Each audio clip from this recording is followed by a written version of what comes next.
Hello everybody, this is Itsu.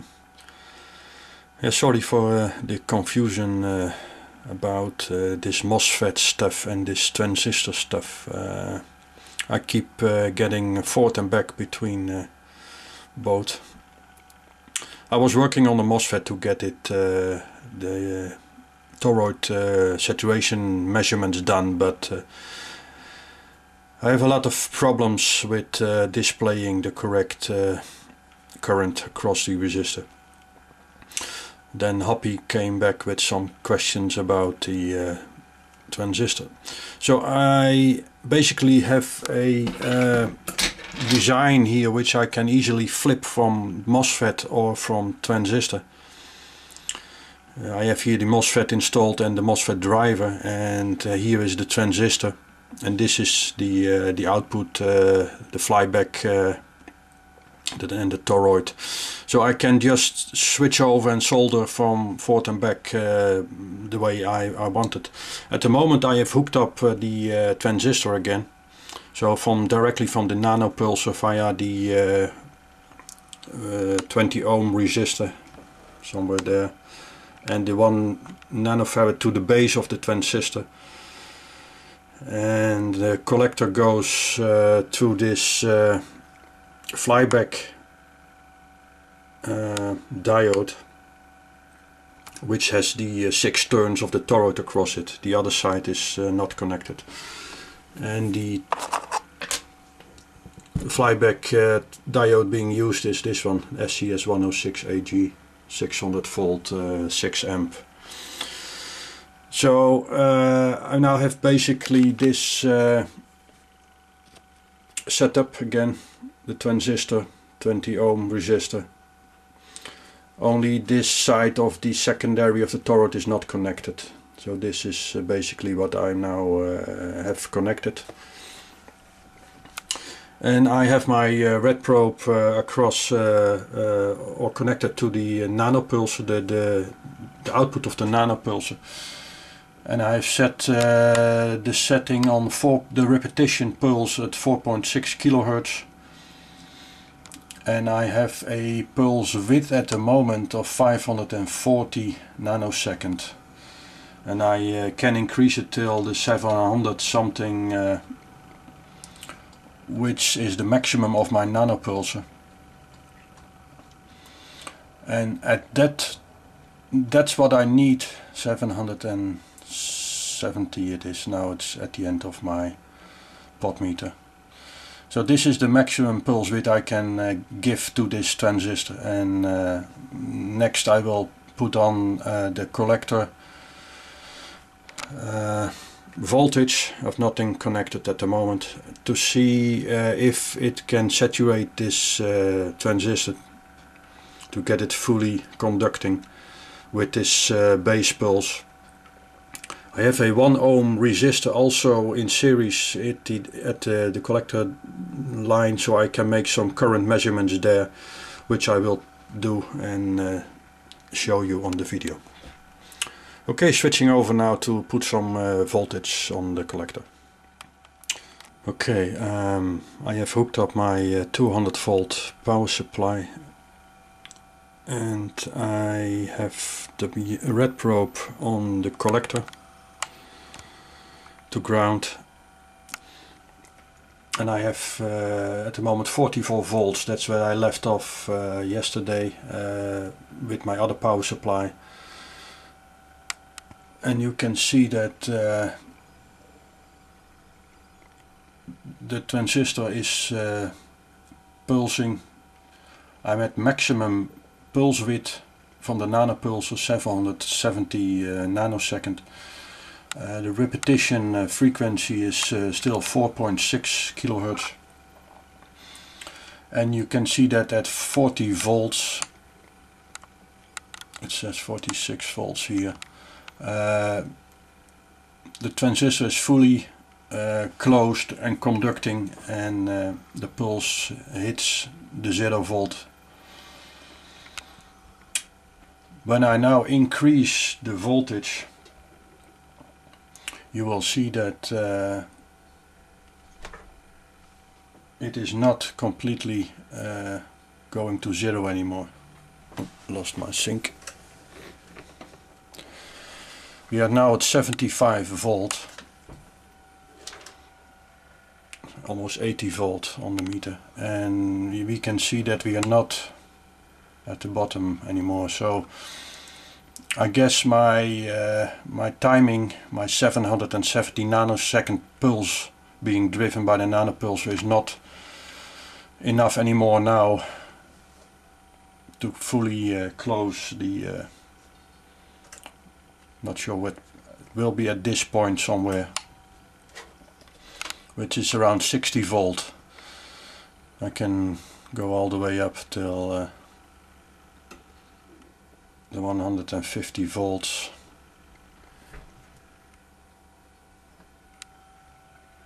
Of the transistor. To be careful, because this is the limit, I guess, this transistor. 150 volt.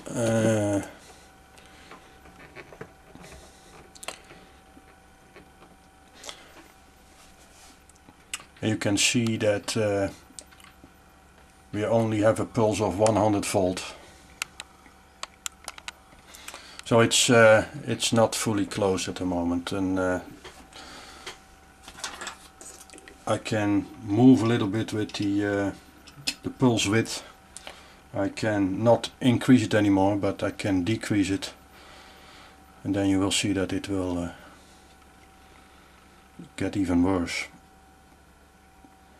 Getting out of sync. So I guess this is the 60 volt is the limit for my pulse width that I can open this transistor fully. Try to make some current measurements now to see what I can see there. Okay, I have the red probe now across the 1 ohm resistor. And I have still the repetition rate of 4.6 kilohertz. I am at the maximum. Well, I'm not sure. I have to turn it all the way up. I guess I was somewhere in between.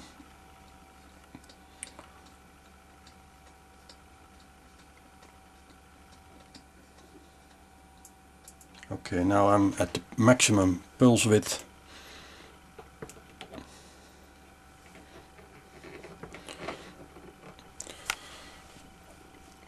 And this is the current, or the voltage over the current sensing resistor, the 1 ohm, and we are peaking 860 millivolts, which means 860 milliamps going through this resistor at the moment. We are at the 55 volts, so it should be completely closed. I can increase it a little bit. I'm now at 70 volt. I can go all the way up till the 150 volt I was later on. Let's see how high it goes. Okay, I'm now at 150 volt on the collector, and this is the current going through 3.8, so it means almost 4 amps. I have to decrease it. Let me check if the transistor gets any warm.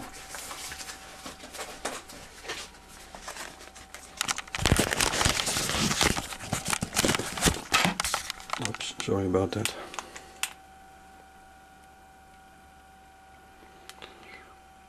No, the transistor stays completely cool. 90 degrees. So I have decreased the voltage. It's also very cool on the touch. No heat at all. So this is the current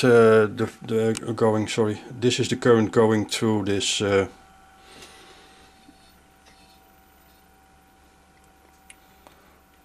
very small peak, like it's 110 nanosecond wide pulse.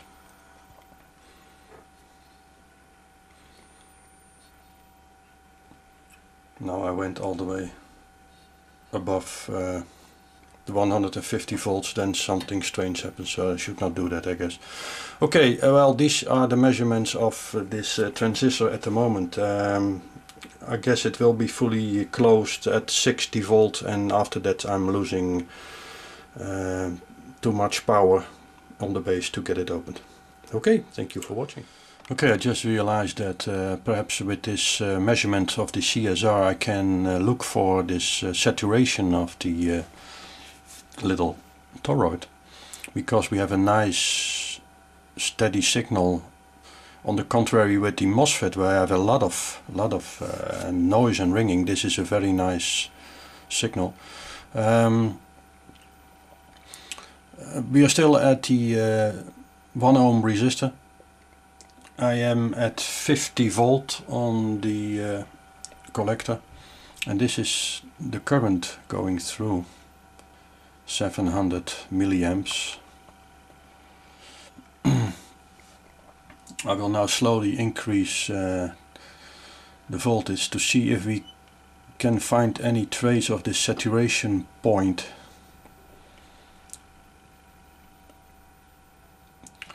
I have to watch that I'm not exceeding the 150 volt. We are at now 130.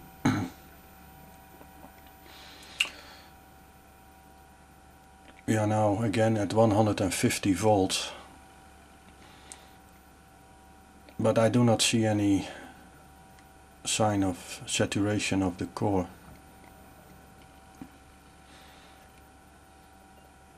Slowly decreasing it now, but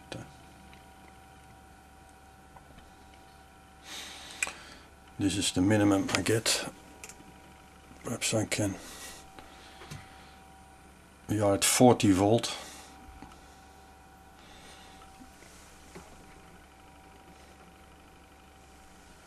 We are at 36 volt now.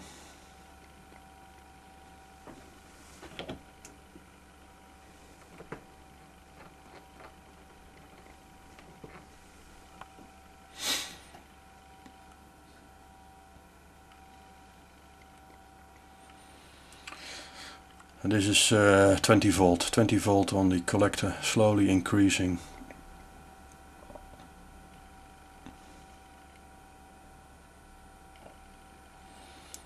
volts. I'm not sure, perhaps this is the point where it saturates, it goes steep.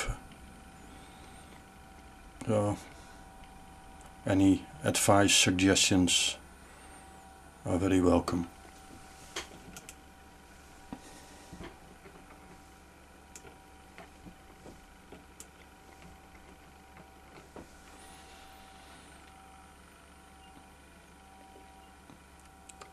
So it should be this point somewhere. I'm now at 44 volts, and then I get this sudden rise here.